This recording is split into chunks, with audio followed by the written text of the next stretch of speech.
everybody, and welcome to the Destiny 2 Showcase 2023. I was gonna have a model going, but it literally broke my computer, so... Thanks for tuning in, y'all. Like many of you, I've been playing games as long as I can remember. They're a core part of what makes me who I am. I believe Thank you, there's Joe. this deeply rooted, often unstated mission of games to keep adventure alive. In 2014, Bungie set out to start a new adventure. Heroes awakened on a desolate planet. A silent god set in our sky. And it wouldn't be long before an ancient enemy, shrouded in darkness, showed up at humanity's door to destroy us. Over the years, Put it in 1080p. our Chloe. heroes would There we shape go. a story far greater than anything we could have imagined. Players would explore deep into the depths of Venus, hunting a machine god that controlled time itself. They'd invent ways to combine their mythic weaponry and their paracausal abilities to stand alone against monsters that took others an entire elite squad. They'd race alongside their friends far into the early morning into halls of an ancient city where only a select few emerged victorious at dawn, clutching the heart of a dragon. But most importantly, they'd bring their friends and their family into this world and together meet new faces on this adventure who would become lifelong companions. Now, together, we approach the final shape. We're about to embark on the last expedition of Destiny's first saga. So let's be clear about the stakes. In the final shape, you will go inside the Traveler. The journey will be difficult. And what awaits you on the other side of this trek is nothing less than the deadliest entity we have ever faced. There will be no open betas. There aren't going to be any guides on the internet telling you how to handle what's to come. Whether you've been with us from the beginning, joined us somewhere along the road, or are looking at Destiny for the first time, anybody who shows up on launch day is going to be greeted with this same uncharted world, a vacuum-sealed experience begging for you to be the first person to peel it open. So today is your invitation to go forth and adventure. Here we go.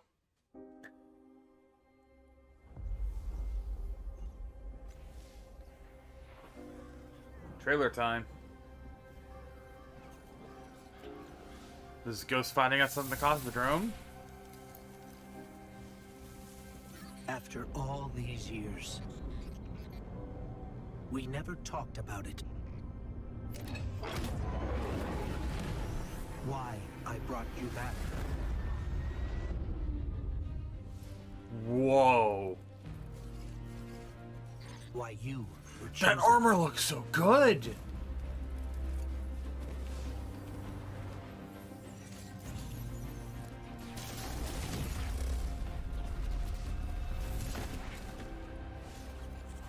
The truth is, I didn't know then. It was just a feeling.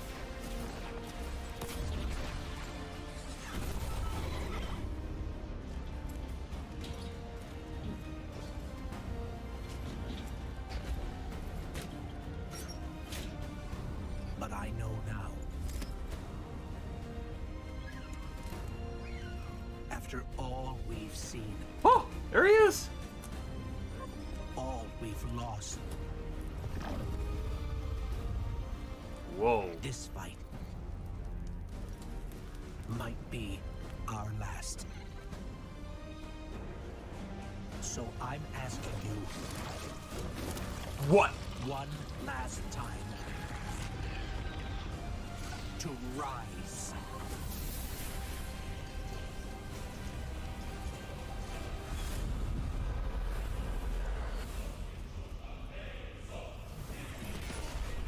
Oh, hell yeah. New supers. Either new supers or a new subclass. That looked cool for a Titan and axe.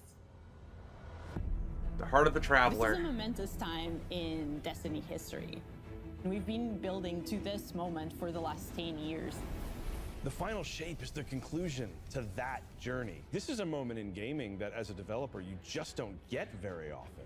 Guardians and allies are fighting the biggest threat that the universe has ever seen in this big culmination of the Light and Darkness saga. When we were thinking of what the final shape could be, it had to be a lot of different things. It needs to pay off this epic confrontation with the Witness that we've been setting up for years. It has to bring you closer to your allies in the Vanguard. It has to be this place that like makes you feel nostalgic for the entire journey you've been on.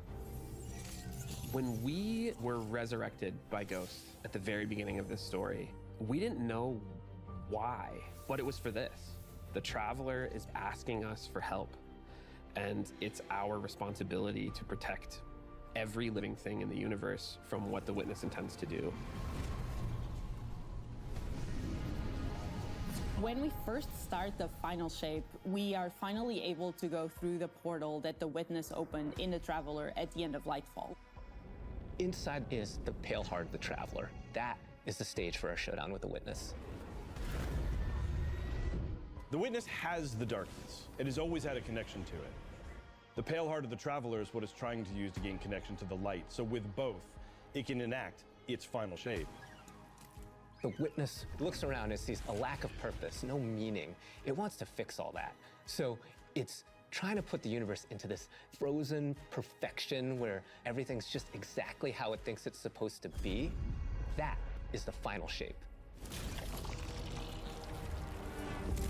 If we're going to defeat the Witness, it's going to take everyone. Failure is not an option. We're gonna need the Vanguard, all of our allies, and all the Guardians to rally together and be brave in the face of Oblivion.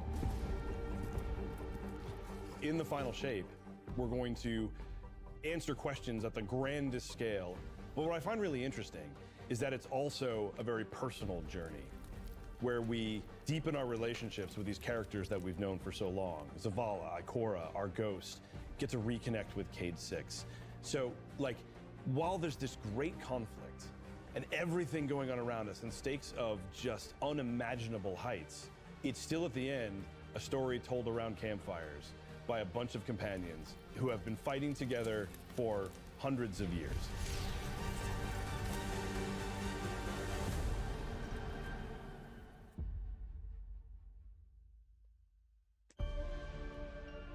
My God. In the final shape, we're going through the portal that the Witness has opened up to confront it and stop the final shape. Inside the Traveler is this infinite, vast, unknowable, and we're landing on the Pale Heart, which is a fraction of really what is inside the Traveler. My God.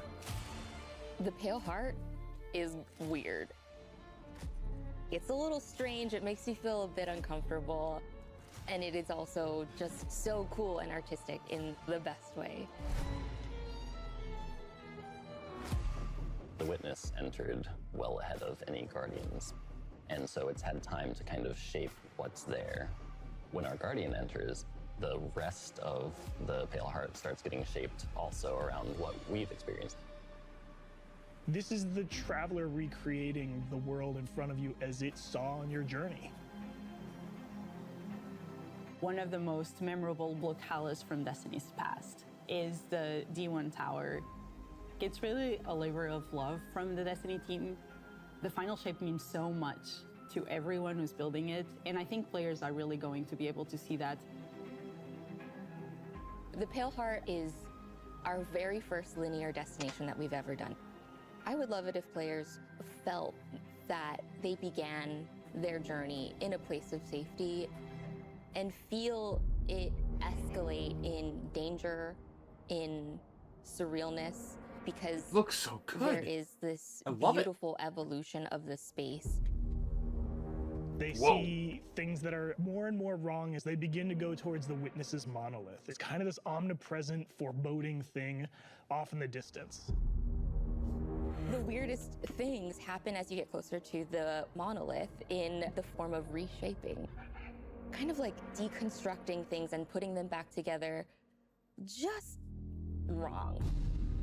The sense of scale you get out there, like as you're exploring these spaces and you're jumping on these reshaped cuboids of Earth, you feel tiny as a Guardian. You feel alone. You feel like you are not the force to be reckoned with that you have been. You're not the God Slayer right now. You're just this little person jumping from these massive pieces to massive pieces. One of the things that we really tried to also capture is that the Witness keeps throwing everything it has at you. And so you're going to fight these new enemies, the subjugators. Subjugators are the new unit you're going to be facing in the final shape. They have an enhanced power set. They're performing stasis powers and strand powers to face the Guardian, while in support of all the other enemies you're fighting too. They bring something entirely new to the battlefield, which is kind of this element of control. They're back there pinging away with stasis abilities, throwing crystals at you, freezing you in place, tangling you up.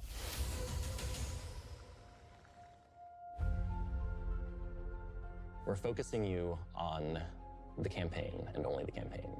It's the most important thing in the universe at that moment. You have to stop the final shape from happening. And for that, we do need the help with our allies. And so we're going to make sure that the core Vanguard team gets back together. Zavala and Ikora and Cade. The campaign is just the start of the Pale Heart. After you've reached the monolith and finished the campaign, we open up the entire destination. And so the entire Pale Heart is going to react to you and what you are doing. My God. The campaign in the final shape doesn't really end with the final mission. The raids are where you defeat like the big bosses. So it's only natural that when you are going to confront the Witness, you're going to do that in the raid. But that might not be enough. This is a moment where we need to rally all Guardians to be able to overcome the final shape and the Witness.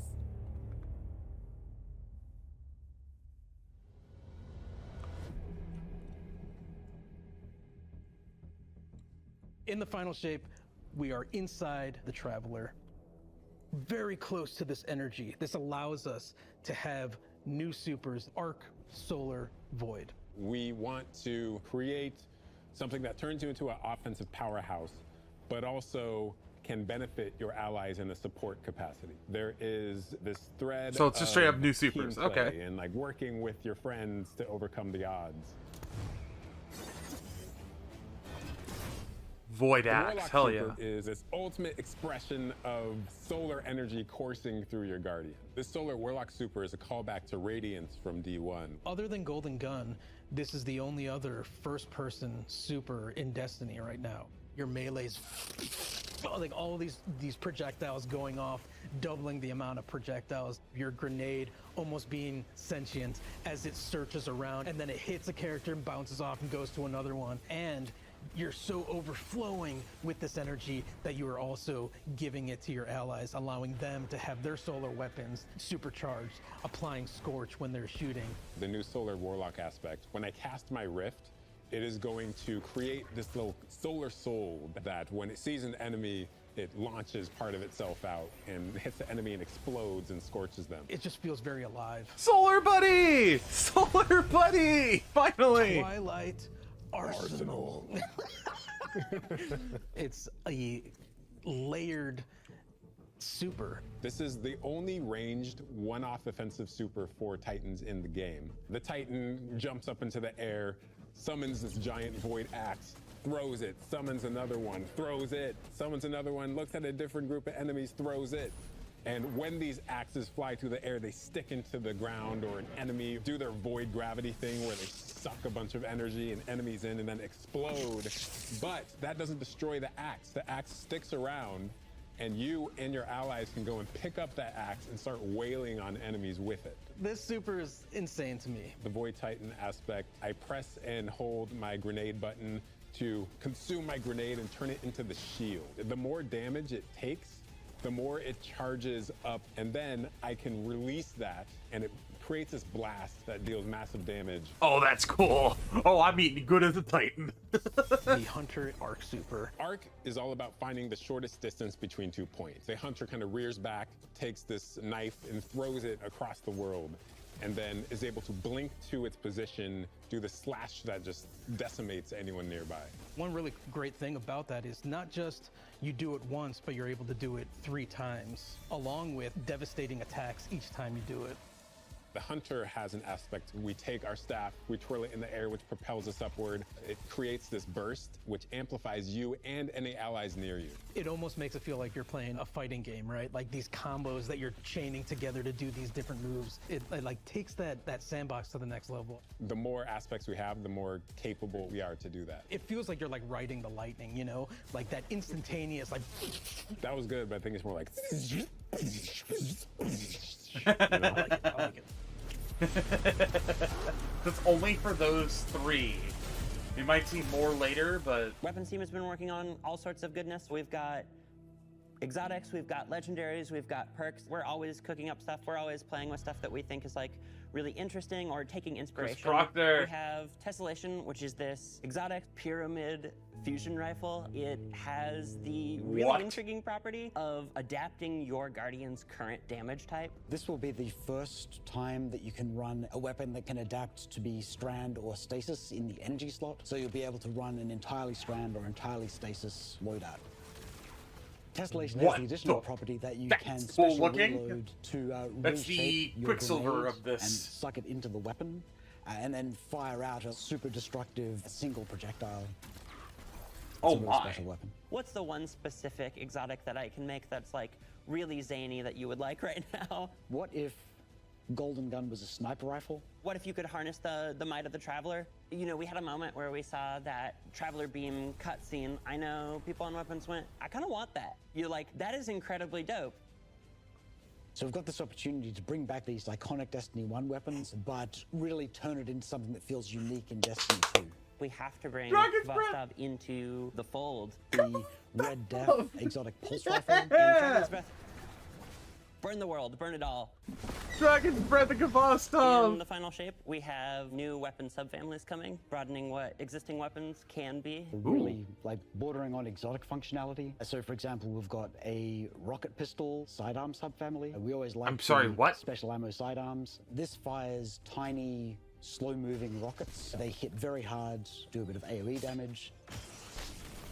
They have a mixture of regular weapon and rocket launcher stats. We're also doing a new support weapon subfamily. The support frame auto rifle is a type of legendary auto rifle. It'll let you switch seamlessly from firing at enemies to healing your allies.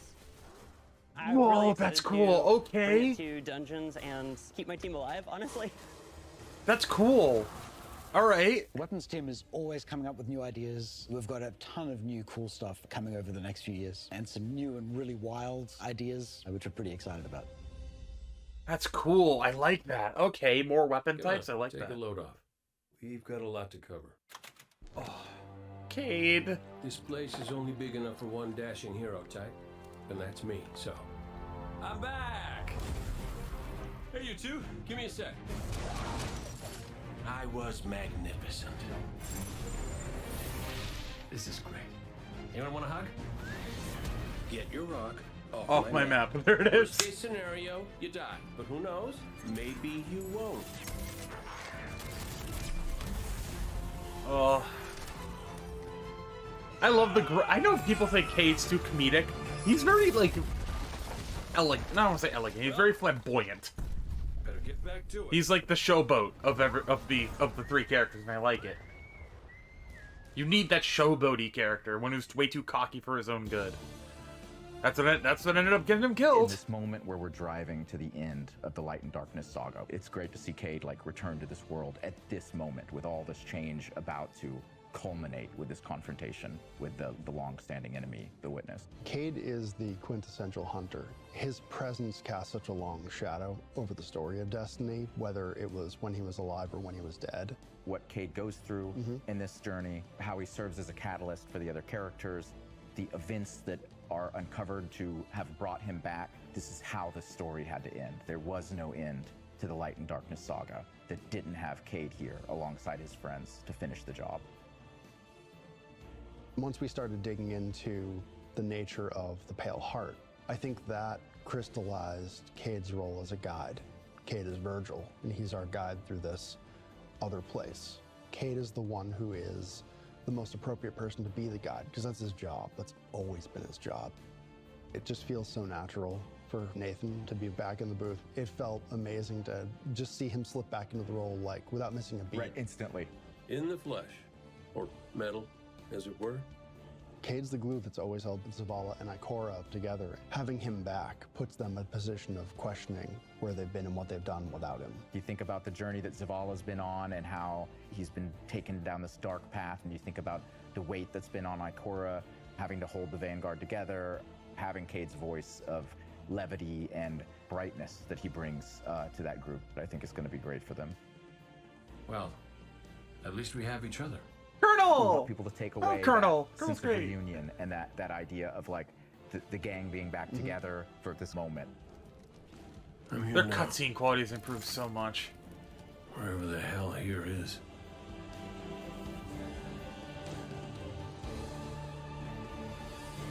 Okay.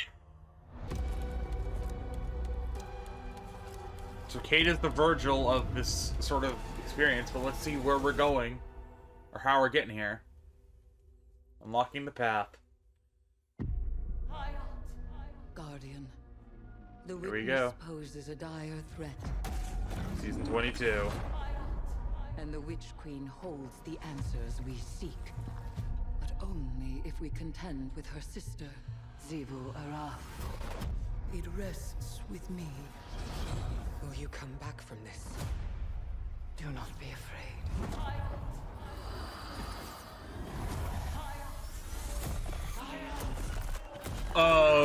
What? Bring me your tithes. You now wield Hive magic and have entwined it with your light. Assault the Spire Guardian and open the way to our tithes. Whoa, that's cool looking. That's a hive boomer gun. Let them know fear. The deck of whispers, and they do whisper. More of the roguelike stuff, looks like. Every opponent you defeat Finishers. strengthens me. The armor looks so good. My appetite rises for your brutal tributes.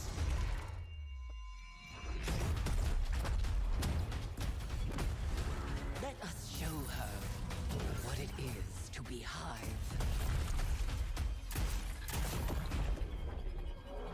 You have sounded the horn of battle! You are deserving of the greatest death I can bestow. Season of the Witch.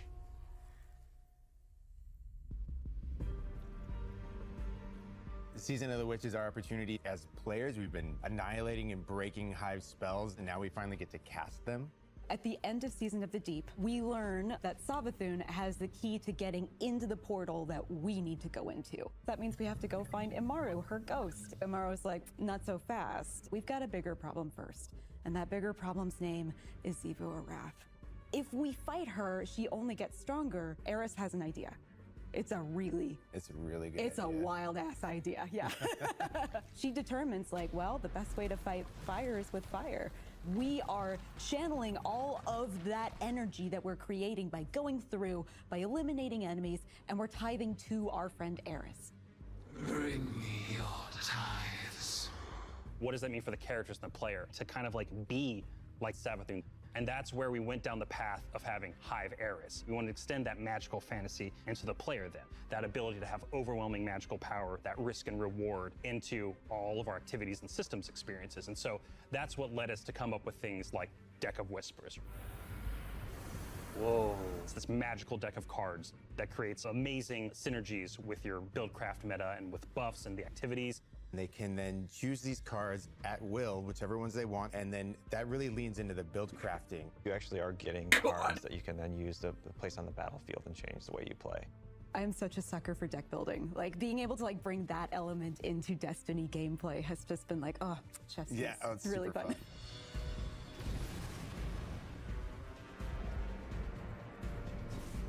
So we've got 2 brand new seasonal activities coming with Season of the Witch. We've got Altars of Summoning and Savathun's Spire. Savathun's Spire is our new 3-player offensive.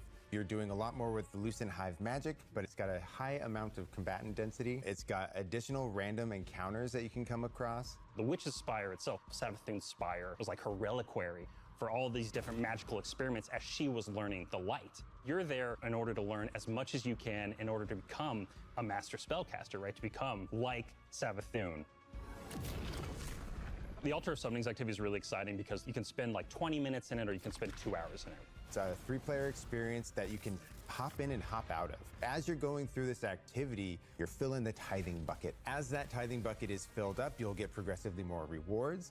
And then finally at the end, it'll cash out and you'll get a whole mess of rewards.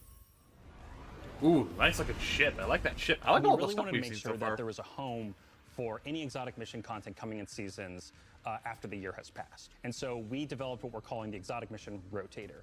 Right away, we're getting Presage, Vox Obscura, and Operation Seraph Shield. This is some of the most fun content the team has making. It's some of the content the fans and players of Destiny More love missions the coming in most. 2024. The most exciting thing, outside of just the missions themselves, is that every time we put a mission inside of that rotator, the exotic that comes alongside of it will become craftable. Oh, DMT craftable is going to be a nightmare, but I don't care. I want Season it. of the Witch, we have a brand new Vex lo-fi PvP map coming. It's really exciting. It's got a bunch Ooh. of really tight gameplay experiences. We want to I make sure really that like we the look of focus this the combat map. a little bit It's only more. seen With the new screenshots, Vex but network map, we really wanted to make sure we hit Igneous this, is like, back, hey, yep. You're shoulder to Keep shoulder guessing. more often. There's not as much deep sight lines that you're interacting with, and a lot of the flow of the map is actually built around this like kind of central pillar of the Vex network that you're orienting around. And there's also some modes coming too, right? We've got a new PvP game mode coming that's all about relics. It's about multiple relics, so it's not just one like the Scorch game mode from the past. So we've got the shield coming from Vault of Glass, we've got the spear back from Season of the Risen. And we've got the scythe from Season of the Haunted. Yeah, so you're gonna be reaping Guardians with that thing. It's a lot more tactical gameplay. It's all about running around the map, claiming these relic dispensers, and then grabbing them in order to push for victory. I will take. Oh, so it's like a scavenger hunt type Words thing. in my throat are the weapon in my fist. We were feeling pretty Hivey this season, obviously. There's something in the air. And so when thinking about like what's a good raid reprisal that would really suit this very Hivey season, Here it is. There's only one answer.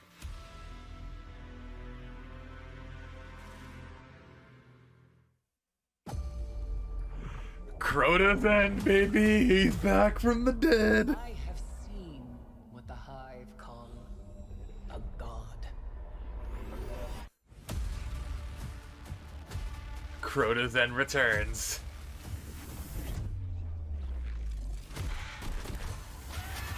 Ooh, that looks different. The armor looks different.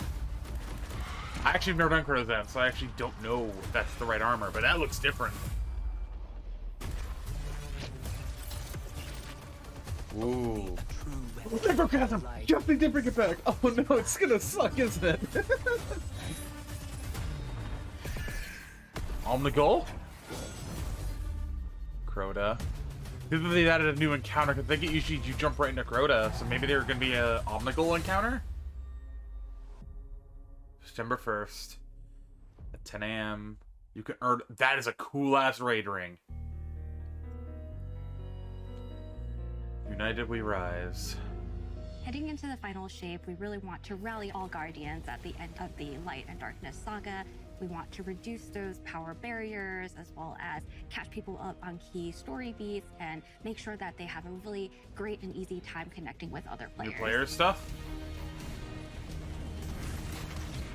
In the final shape, we're trying to find ways to make power more simple and easy to understand, and also lowering the barrier to entry. It's going to make it easier for players who have not been able to jump into game easily because they were held back by the challenges in grinding for the power levels that are required by these different activities. One of the major changes that's going to be happening starting with the final shape is there are going to be a certain number of activities that are going to be power fixed. So it doesn't matter kind of what power level you are going into it, you're always going to be able to approach it. There's still going to be tiers of difficulty that you can do, things that are just meant to be experienced a certain way. Things like Nightfall strikes that will still have power enabled, and that's where we're really going to focus the whole power climb. The raids, the contest modes that everybody loves to engage with, that experience is fundamentally going to be staying the same. I'm excited for this because I think there will be a lot more clarity for players in terms of understanding the relative difficulty of things, where they sit now in the spectrum. One way that we're trying to do that is making it easier for new players to engage with you. So we're introducing something that we're calling Fire Team Power. You can actually bring your friends along to play any dungeons and raids in the game without having to wait them to be at a certain power level. Oh. The person with the highest power in your fire team is actually going to bring all the others close to their power level, which means that there's no barriers really for any other Guardian to join you in this high-level content. When it's combined with Fire Team Finder, it also allows you to find strangers, people you've never played with before, and have that same experience. That's all regardless of the power level of you and the rest of the people in your fire team. Fire Team Finder is the new feature that's coming in Season 23, aimed at helping connect and find other people to complete the best and most aspirational content in Destiny. We have That's actually really well done. System that allows players to be able to say, well, this is my play style. I'm really chill. I'm anti-sweat. I'm just really here to have a good time. Exactly. Tags really allows players to show a little bit more personality, show a little bit more about what they're about. I think what's really great about it is with this launch, we're also looking at including inclusion tags. As an example, one of the inclusion tags that we have are for colorblind players. Hopefully the inclusion tags will bring players closer to that's finding good. community and I like even that. closer to the people that they're playing with. I'm assuming Liana probably helped out with that. Players will be put into a listing lobby where players can gather, they can communicate with each other. So we wanted to make it as convenient and as easy as possible for players to not just sit and stare at a screen for a long time while their listing actually fills up. As a gamer who's typically more solo, I'm especially excited about this because it really is about helping reduce that anxiety and burden that comes with trying to make a new connection.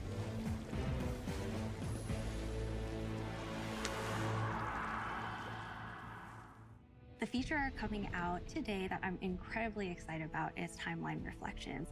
Essentially what we have done is we've went back to previous expansions and pulled out missions that we felt really represent key narrative beats within our story. We are going to have a mission for Forsaken, mission for Beyond Light, as well as a mission for Witch Queen. Oh my god. Thanks for the memories, Guardian. The neat thing about these missions is they're not going to be like one-to-one for how you would experience them in the campaign. You're also going to get additional pieces of narrative fed to you to like identify like, hey, this is why it's important that this happened, and here are the people you met along the way. A really big one that's really timely for Final Shape is Cade's last stand from Forsaken. This is a moment that a lot of players, new and old, are going to come back to Destiny. I think this is just the right time to introduce features that are going to allow those players to jump right in and find people to play with and enjoy this content regardless of their power level. Well, that's such a thank you, Bungie. That's huge. We're reaching the end of this 10-year journey. What comes next? The episodes. And the new way we're going to tell stories moving forward. What's really important about episodes is that it's a really big shakeup to what we've been doing. Instead of providing 4 seasons a year, you are going to get 3 larger episodes. And so the first 3 episodes in this coming year are called Echoes, Revenant, and Heresy. It's coming right after the final shape. And the theme for the year is going to be all about the consequences and aftermath of the final shape. I think what's really the cornerstone of the episode model that we're building is the 3-act structure. The acts act as these anchors for us to introduce new weapons, new artifact mods, new activities. There's going to be new missions coming around the core. There'll be new story moments in every single one of these acts. We're actually providing more cinematic styled experiences throughout the final shape year and the episodes with it than any of the seasons we've ever developed before. These new stories are actually playable as standalone. Like each episode is something you can experience whether you've been playing Destiny for 10 years or this is your first one. You're going to be able to basically enjoy them in any order you want to. I think the opportunity with this big epic moment is that we get to innovate the game. We get to move the game forward. It's all about change frequently. It's all about deeper story moments. It's all about more weapons, more loot, more often. And it really provides the team with a platform to go much deeper into the themes and fantasies and story of any individual episode as compared to the seasons you know of today. I'm so excited to see what the narrative team can do with this Echoes is obviously Vex. Episodes provides this awesome Scorn. foundation for the future of Hive. Destiny. We're moving into the next stage of Destiny 2. I think some people look at the final shape and they think Destiny 2 is coming to the end. And in many ways, it's the opposite. We're leaning in. We're putting the pedal to the metal. Episodes provide us a new, innovative way for players to engage with Destiny 2 throughout the year.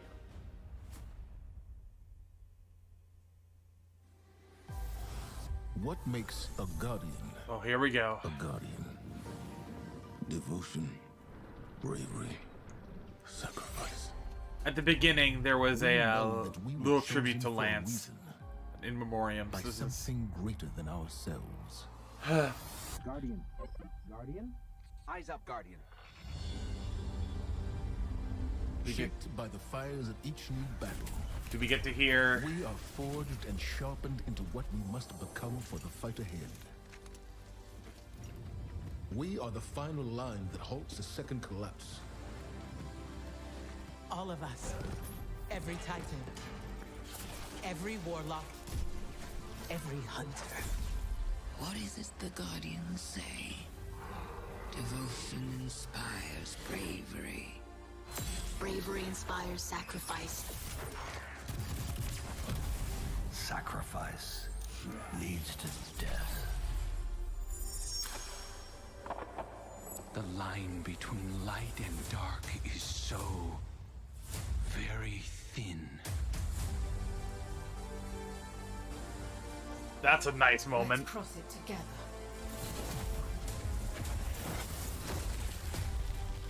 There are things out in the dark that only the dark can overcome. Trust me. You've heard the stories of the Traveler's sacrifice, of darkness descending upon humanity.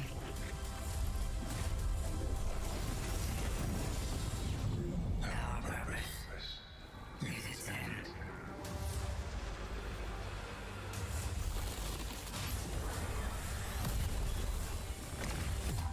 This time, there is no escape.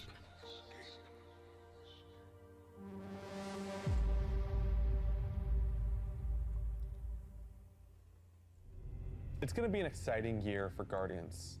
We get to make good on a promise that we made way back in 2014.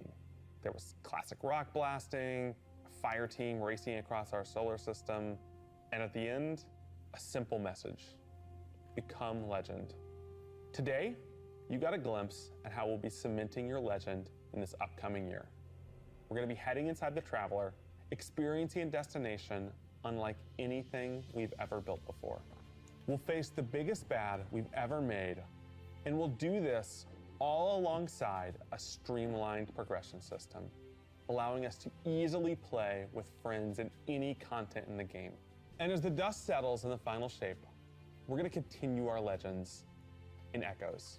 It's Destiny's first episode in a new phase of storytelling for Guardians, with brand new conflicts born from the resolution of the Light and Darkness saga.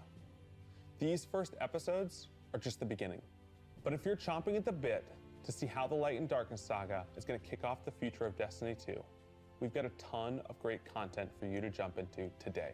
Going live after this, we've got Season of the Witch, with a new story, new weapons, new armor, new activities, and new PvP content, all alongside a series of story catch-up missions, allowing any of your friends to jump into the game and get up to speed on what's happening in this world. Then, next week, a brutal reprisal of Crota's End is going to join the ranks of our aspirational content. I can't wait to see you all in the Throne World as we learn more about the final shape and how we can stop it.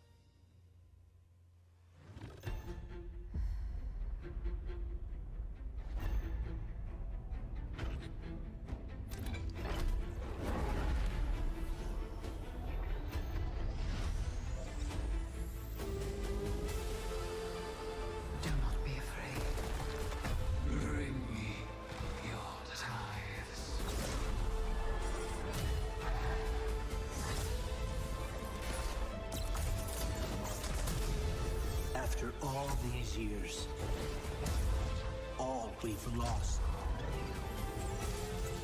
this fight might be our last. So I'm asking you to rise one last time.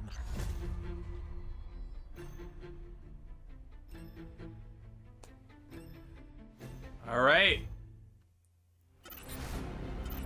Oh, collection edition reveal. I want to see what they got. Let's see what this is, and then I'd say.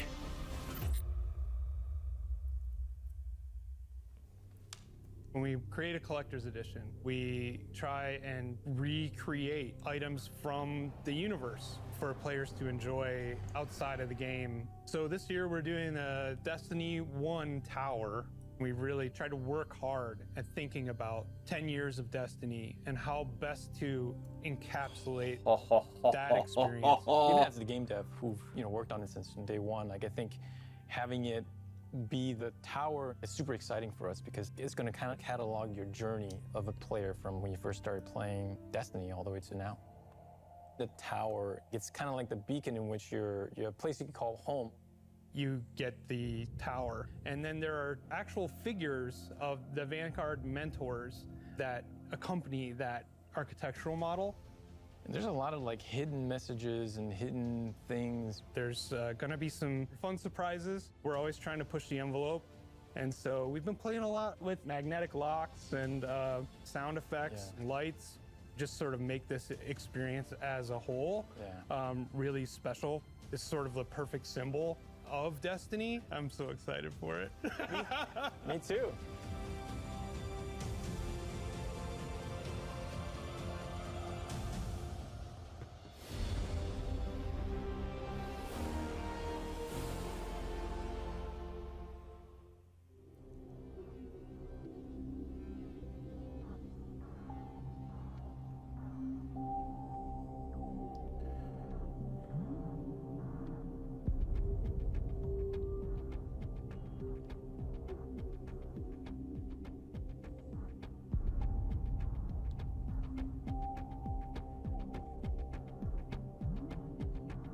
Alright, that's everything. Thoughts on that after the fact. I'm excited for everything. Really are.